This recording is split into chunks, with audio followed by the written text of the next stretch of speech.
Good morning and welcome to our community affairs program that we call 30 Minutes. Today we are going to hear two historic speeches from the Reverend Dr. Martin Luther King Jr.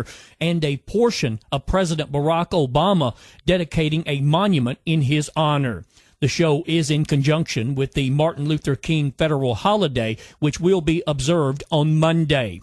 We will begin today's 30 Minutes program at the Lincoln Monument in Washington, D.C. on August 28th of 1963.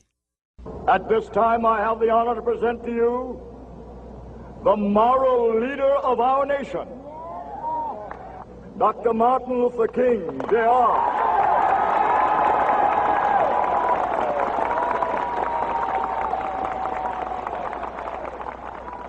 I am happy to join with you today in what will go down in history as the greatest demonstration for freedom in the history of our nation.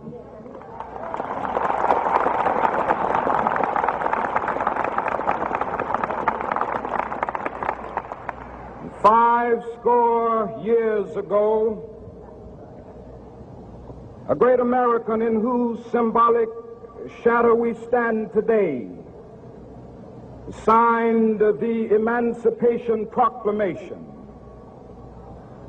This momentous decree came as a great beacon light of hope to millions of Negro slaves who had been seared in the flames of withering injustice.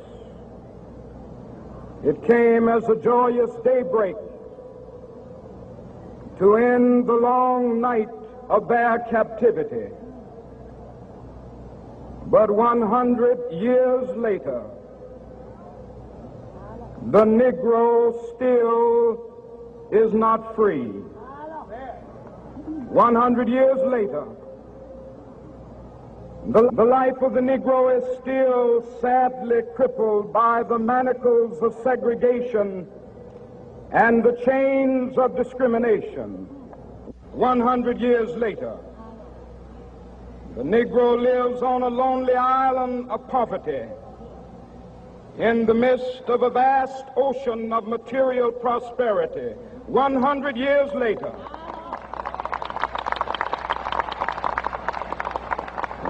the Negro is still languished in the corners of American society and finds himself in exile in his own land. And so we've come here today to dramatize a shameful condition. In a sense, we've come to our nation's capital to cash a check. When the architects of our republic wrote the magnificent words of the Constitution and the Declaration of Independence, they were signing a promissory note to which every American was to fall heir. This note was a promise that all men, yes, black men as well as white men, would be guaranteed the unalienable rights of life, liberty, and the pursuit of happiness. It is obvious today that America has defaulted on this promissory note insofar as her citizens of color are concerned. Instead of honoring this sacred obligation, America has given the Negro people a bad check, a check which has come back marked insufficient funds.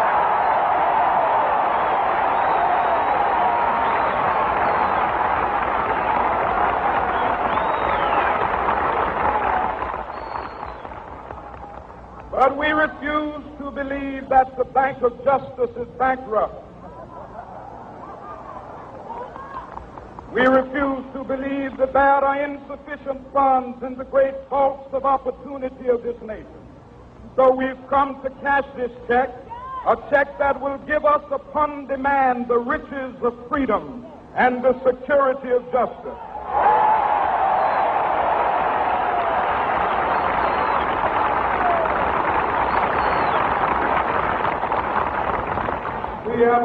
also come to this hallowed spot to remind America of the fierce urgency of now. This is no time to engage in the luxury of cooling off or to take the tranquilizing drug of gradualism.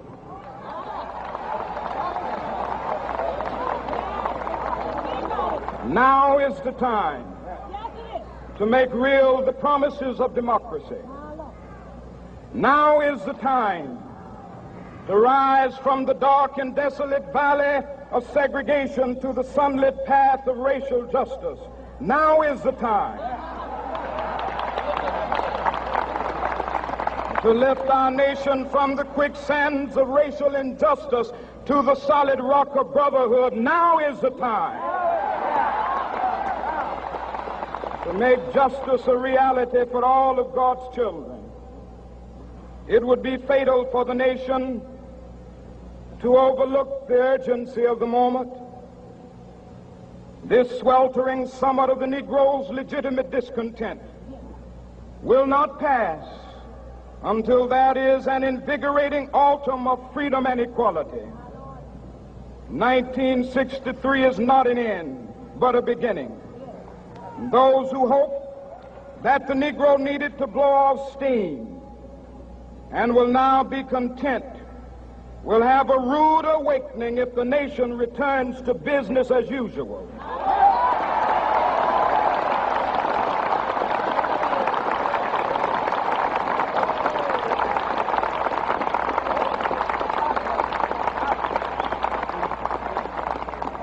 There will be neither rest nor tranquility in America until the Negro is granted his citizenship rights. The whirlwinds of revolt will continue to shake the foundations of our nation until the bright day of justice emerges. But that is something that I must say to my people who stand on the warm threshold which leads into the palace of justice. In the process of gaining our rightful place, we must not be guilty of wrongful deeds. Let us not seek to satisfy our thirst for freedom by drinking from the cup of bitterness and hatred.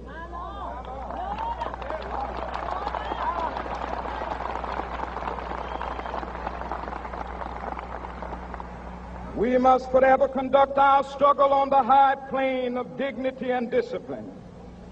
We must not allow our creative protest to degenerate into physical violence. Again and again, we must rise to the majestic heights of meeting physical force with soul force. The marvelous new militancy which has engulfed the Negro community must not lead us to a distrust of all white people. For many of our white brothers, as evidenced by their presence here today, have come to realize that their destiny is tied up with our destiny.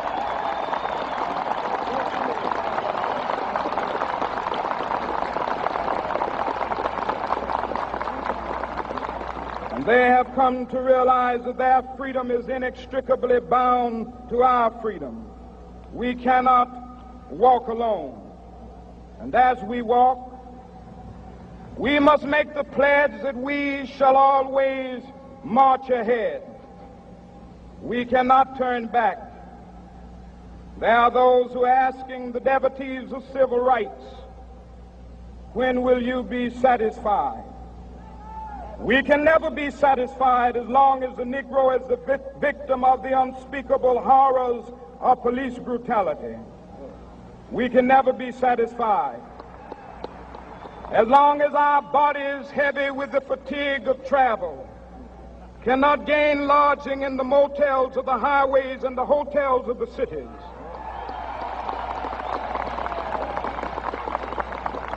We cannot be satisfied as long as the Negro's basic mobility is from a smaller ghetto to a larger one.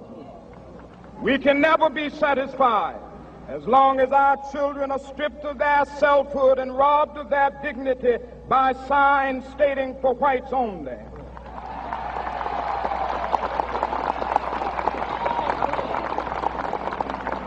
We cannot be satisfied as long as a Negro in Mississippi cannot vote and a Negro in New York believes he has nothing for which to vote.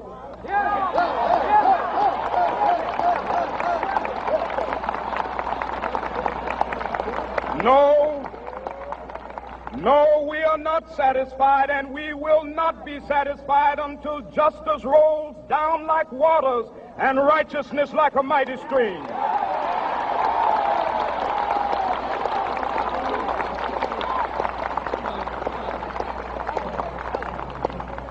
I am not unmindful that some of you have come here out of great trials and tribulations. Some of you have come fresh from narrow jail cells. Some of you have come from areas where your quest for freedom left you battered by the storms of persecution and staggered by the winds of police brutality. You have been the veterans of creative suffering. Continue to work with the faith that unearned suffering is redemptive. Go back to Mississippi. Go back to Alabama. Go back to South Carolina. Go back to Georgia. Go back to Louisiana. Go back to the slums and ghettos of our northern cities. Knowing that somehow this situation can and will be changed.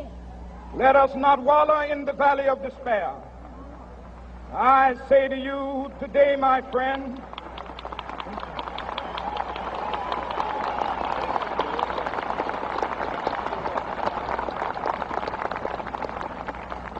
so even though we face the difficulties of today and tomorrow, I still have a dream.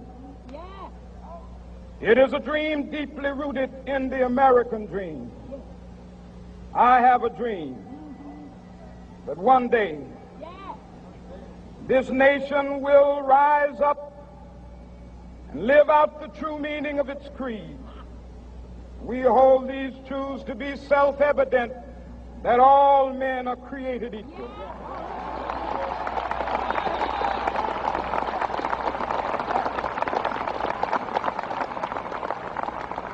I have a dream that one day on the red hills of Georgia, the sons of former slaves and the sons of former slave owners will be able to sit down together at the table of brotherhood. I have a dream that one day,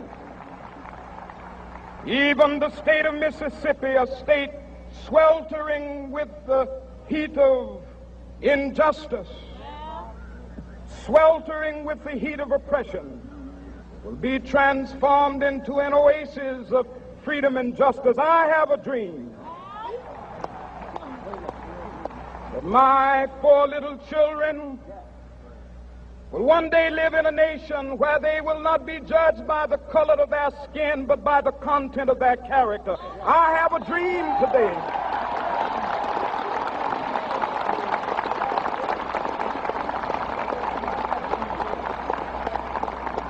I have a dream that one day down in Alabama, with its vicious racists, with its governor having his lips dripping with the words of interposition and nullification, one day right there in Alabama, little black boys and black girls will be able to join hands with little white boys and white girls as sisters and brothers. I have a dream today.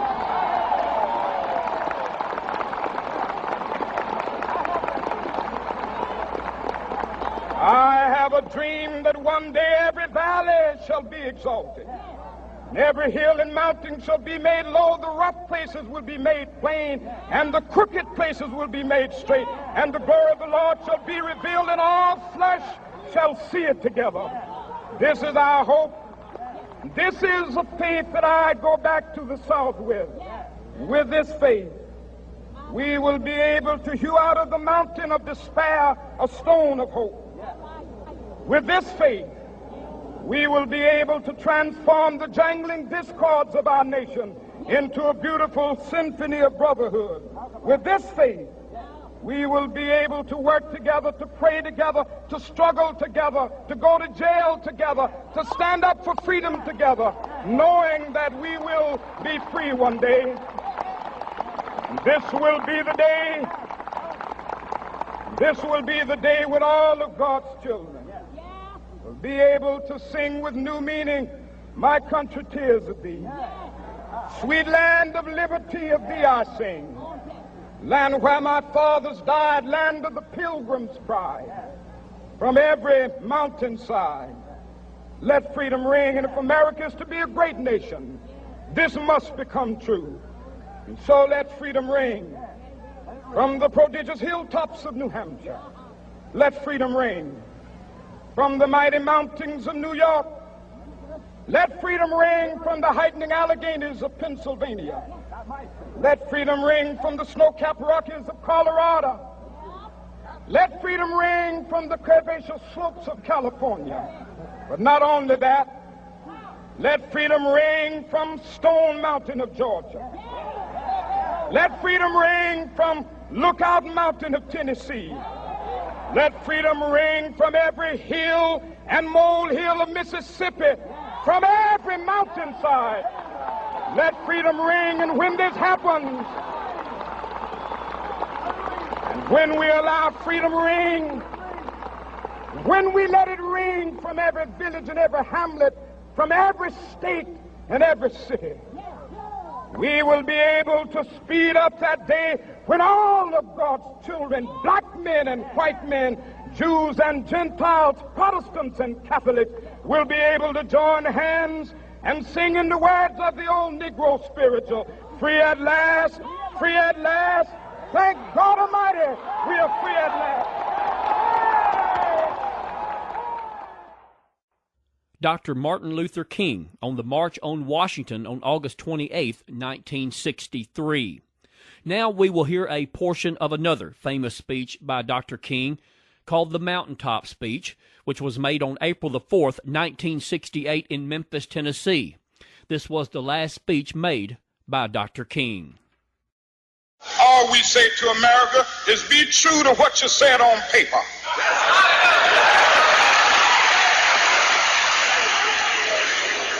If I lived in China or even Russia or any totalitarian country, maybe I could understand some of these illegal injunctions. Maybe I could understand the denial of certain basic First Amendment privileges because they haven't committed themselves to that over there. But somewhere I read of the freedom of assembly. Somewhere I read of the freedom of speech. Somewhere I read of the freedom of press. Somewhere I read that the greatness of America is the right to protest far right.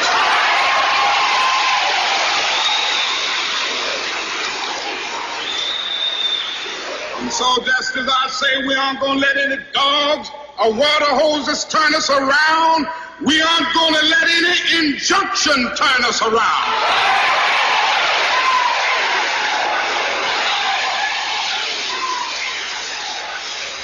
Well, I don't know what will happen now. We've got some difficult days ahead. But it really doesn't matter with me now because I've been to the mountaintop. I don't mind. Like anybody, I would like to live a long life. Longevity has its place. But I'm not concerned about that now. I just want to do God's will. And He's allowed me to go up to the mountain. And I've looked over and I've seen the promised land. I may not get there with you, but I want you to know tonight that we as a people will get to the promised land.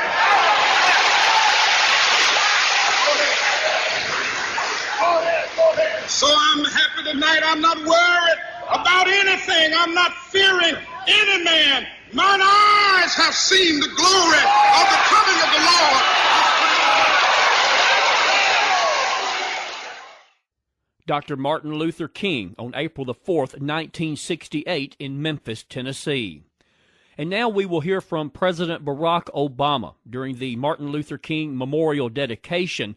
This service took place in Washington on October 17th, 2011. This is a day that would not be denied. For this day, we celebrate Dr. Martin Luther King Jr.'s return to the National Mall. In this place, he will stand for all time among monuments to those who fathered this nation and those who defended it, a black preacher, no official rank or title, who somehow gave voice to our deepest dreams and our most lasting ideals. A man who stirred our conscience and thereby helped make our union more perfect. Now, Dr. King would be the first to remind us that this memorial is not for him alone. The movement of which he was a part depended on an entire generation of leaders. And for their service and their sacrifice, we owe them our everlasting gratitude. This is a monument to your collective achievement.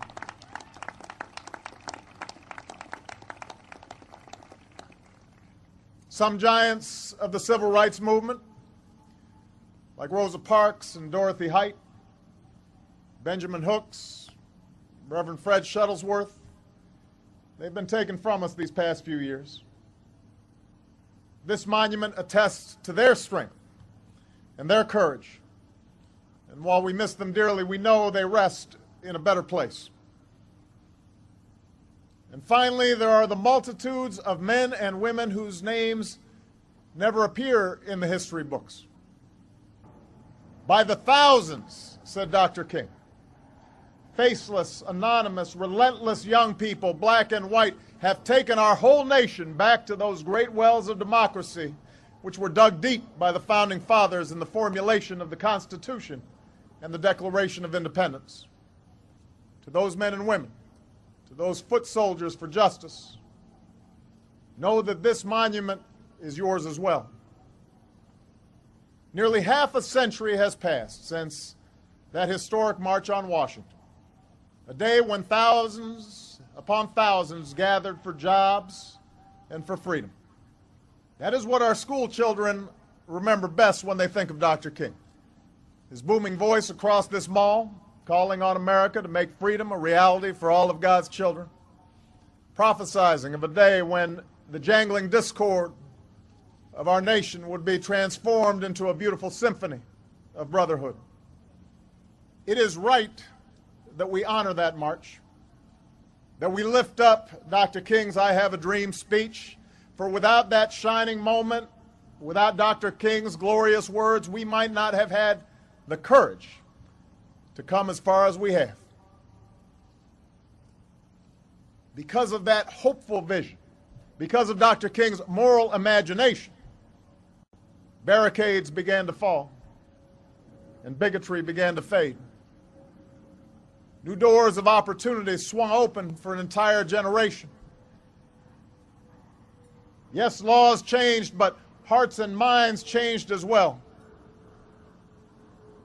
Look at the faces here around you, and you see an America that is more fair and more free and more just than the one Dr. King addressed that day.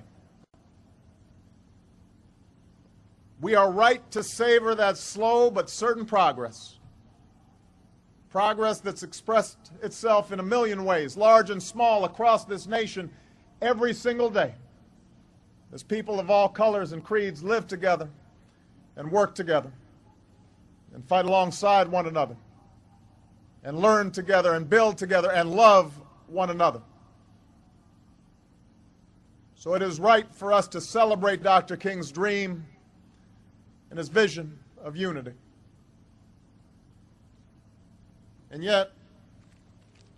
It is also important on this day to remind ourselves that such progress did not come easily. That Dr. King's faith was hard-won, that it sprung out of a harsh reality and some bitter disappointments. It is right for us to celebrate Dr. King's marvelous oratory, but it is worth remembering that progress did not come from words alone. Progress was hard. Progress was purchased through enduring the smack of billy clubs and the blast of fire hoses. It was bought with days in jail cells and nights of bomb threats. For every victory during the height of the civil rights movement, there were setbacks and there were defeats. We forget now, but during his life, Dr. King wasn't always considered a unifying figure.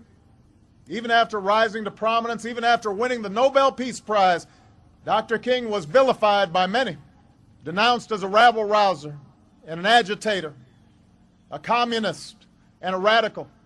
He was even attacked by his own people, by those he felt he was going too fast or those who felt he was going too slow, by those who felt he shouldn't meddle in issues like the Vietnam War or the rights of union workers. We know from his own testimony the doubts and the pain this caused him, and that the controversy that would swirl around his actions would last until the fateful day he died. I raise all this because nearly 50 years after the March on Washington, Dr. King's work is not yet complete. Just as we draw strength from Dr. King's struggles, so must we draw inspiration from his constant insistence on the oneness of man, the belief, in his words, that we are caught in an inescapable network of mutuality, tied in a single garment of destiny. It was that insistence, rooted in his Christian faith, that led him to tell a group of angry young protesters, "I love you as I love my own children," even as one threw a rock that glanced off his neck. It was that insistence, that belief that God resides in each of us, from the high to the low, in the oppressor and the oppressed. It convinced him that people and systems could change. It fortified his belief in nonviolence. It permitted him to place his faith in a government that had fallen short of its ideals. It led him to see his charge not only as freeing black America from the shackles of discrimination, but also freeing many Americans from their own prejudices and freeing Americans of every color from the depredations of poverty. And so at this moment, when our politics appear so sharply polarized and faith in our institutions so greatly diminished, we need more than ever to take heed of Dr. King's teachings. He calls on us to stand in the other person's shoes, to see through their eyes, to understand their pain. He tells us that we have a duty to fight against poverty even if we are well off, to care about the child in the decrepit school even if our own children are doing fine, to show compassion toward the immigrant family with the knowledge that most of us are only a few generations removed from similar hardships. And so with our eyes on the horizon and our faith squarely placed in one another, let us keep striving. Let us keep climbing toward that promised land of a nation and a world that is more fair and more just and more equal for every single child of God. Thank you. God bless you, and God bless the United States of America. We hope you enjoyed today's program, and of course we invite you to tune in again next week at this same time as we bring you topics and information of importance to our community. From all of us here at Thunderbolt Broadcasting, until we meet again next week, I'm Charles Schote.